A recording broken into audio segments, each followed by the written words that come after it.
Big boss मराठीच्या घरामध्ये भांडणं तर होतातच, पण त्याचबरोबर बाहेरून आलेली मित्र-मैत्रिणींची जोडीसुद्धा घरामध्ये दुश्मन बनते आणि तेच आता घडतंय योगिता आणि जान्हवी यांच्यासोबत. आजच्या एपिसोडमध्ये या दोघीसुद्धा एकमेकींसोबत भांडताना दिसणार आहेत. या दोघींचं कडाक्याचं भांडण आपल्याला या एपिसोडमध्ये बघायला मिळेल. जान्हवी योगिताला कारण देताना मूर्ख म्हणते. याचवरून या दोघींचं भांडण होतं.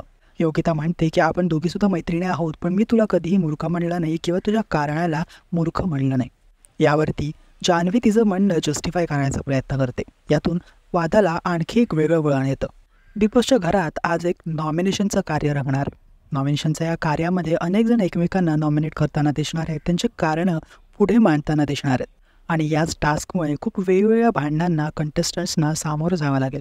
तर आत्तापर्यंतच्या शोमध्ये तुम्हाला सगळ्यात जास्त कोण स्ट्रॉंग वाटतंय हे कमेंटमध्ये कळवायला विसरू नका आणि बिग बॉस मराठी रिलेटेड या अशाच अपडेटसाठी मराठी TV मीडियाला सबस्क्राईब करा.